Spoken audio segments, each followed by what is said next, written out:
So I started doing them for different friends at facilities who were coordinating, and one friend of mine in Hamilton who ran a number of different clubs brought his friend Mo Hagan in, who's the vice president of operations with Good Life Clubs.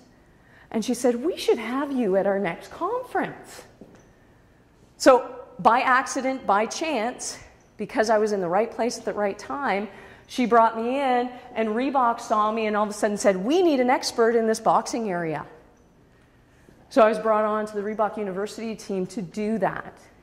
So it really did change my life, and throughout the whole process, because it all cycles back, I ended up getting calls for interviews and news spots and different things for boxing. This is my little team, and I worked with such an amazing group of people that shared my passion. This is us down at Breakfast Television, and we did a number of different news spots, and I became sponsored first by Everlast, then by Reebok. And it really did change who I was in the fitness industry. I was a nobody before that, who just loved what they did. And then all of a sudden I became this instant authority. Now, it also necessitated working pretty much every weekend, doing conferences and workshops, which was okay, because you realize that trends aren't going to last forever. But it did open up a lot of doors that you wouldn't think, yeah, boxing would do that. So this is one conference I got to go to in Valthorne, France, which was very interesting. Don't they have the right idea here? Can you guys see the mountains behind them in the fitness class? Beautiful backdrop. This is where the conference was. These people have the right idea to fitness. Their conference was not 2 days long, trying to pack in as many sessions as you could take and be physically exhausted after. They took the holiday to do that. It was a 5-day conference up at this resort. And they would do a few workshops, and then we'd hike and see the mountains. It was an amazing experience to see what the rest of the world did. And it was all because I wandered into a boxing gym. I also ended up being contacted. I had an agent, if you can believe it, a fitness agent, who booked me because we were so busy to do different workshops and media appearances. And then I got a call from my agent, and she said, they're seeing people for this audition for CTV. Now, this is years later, but it all stemmed from the same source, because that's what gave me my instant credibility that I was able to build on. It doesn't just happen and you sit on your laurels. But I ended up getting this call for this audition for CTV. They wanted one fitness spot in the fall, and it was a 3-part series. So I went down to the audition. I remember sitting in my car thinking, you know what, I really shouldn't go in. At that point, I was 40. I was also 6 months pregnant. And I thought, they really don't want a 6-month pregnant chick doing this. You know what, I was wrong. Because obviously they did that. I got chosen, and I really did fit their demographic. So you never know walking in what people are looking for. You only know what you have to offer, and that's all you can give is your gift and your energy when you apply to do anything. So I went in for this audition thinking, I'm absolutely not going to get this. There were about 5 other 20-year-olds that I could see just in the 5 minutes before I went in for my own audition that were about a size 2, 20 years old with model looks that I thought instantly ruled me out. But one day later, I got a call from the producer to say, hey, we've picked you. Now, a couple of people that were actually higher up than me with experience didn't even bother going to the audition. Why? Because it was only a 3-day spot. It is so not worth my time. I'm not getting paid for it. Not knowing that this spot was actually an audition for to be a regular contributor. So you never know what you're walking into. And it's been such a wonderful opportunity, because this really has brought the 2 sides of my disciplines here at Laurier together. I've got my communications and I've got my fitness, and I get to do them at CTV with Seamus. It's working with a wonderful group of people, really drawing on my experiences from communications, where one of our courses, the only thing we did was give presentations each week. I love that. My mother actually was very strong in getting both of us, my brother and I, to do public speaking at school. Anybody remember the public speaking in grade 6? Didn't you dread it? But don't you remember it? We were talking about that just this morning because my son at their school, they're just starting into their presentations. And now they start them in grade 3. I think we started in grade 6. And I remember my grade 6 public speaking was on figure skating. And my brother's was on evolution because I remember hearing it probably 100 times. So those experiences in your life, you never know when they're going to resurface because yet again, it comes up. Now, I got to say, I probably wasn't the best student here. If I was going to say I'd do anything different, that might be something I changed. However, there's also ways that you can use it to your advantage.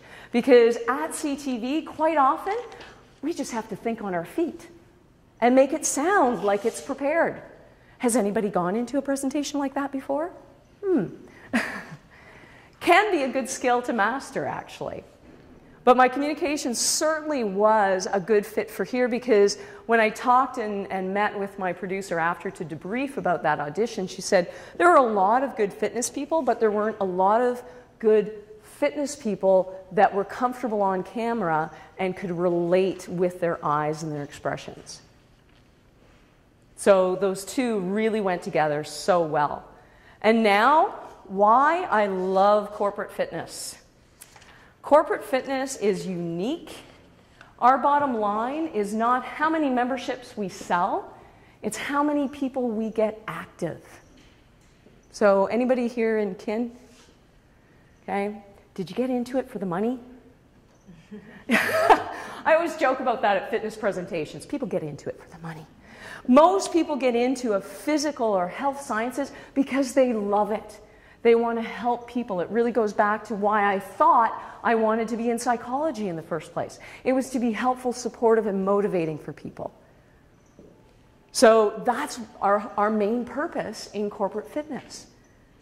So if you get into more fitness club industry or that profession, you certainly get into it with the right reason, but your bottom line starts taking over. And how many personal training packages you sell and how many memberships you sell and how many members you retain over a year period become the priority over, did you really help that woman that wanted to lose that 10 pounds before her holidays?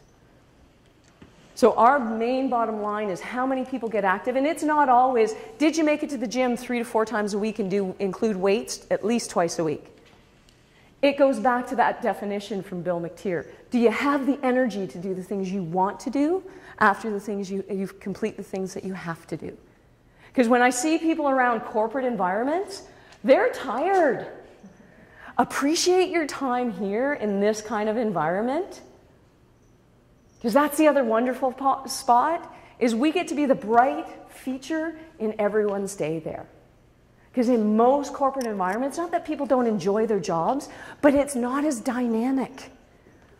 There's not as much fun. There's not as much dynamic interjection throughout the day. And they come down and see us, and all of a sudden they feel better and they're more energized.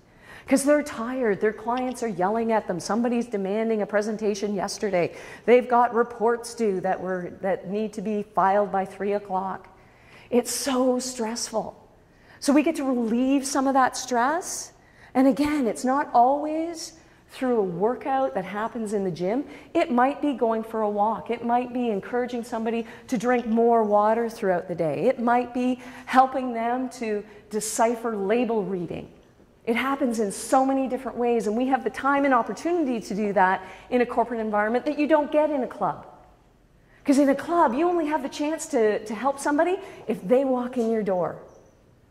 And if you meet them and they don't come back, you've lost your chance.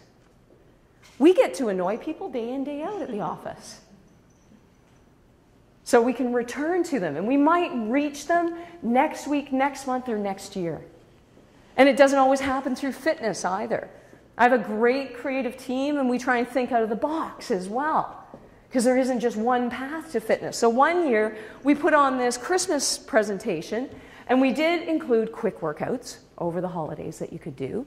And then each of us contributed something that we love to do as well. I love doing table settings. So while everybody else was speaking, I was doing a table setting with creative stuff just out of a box.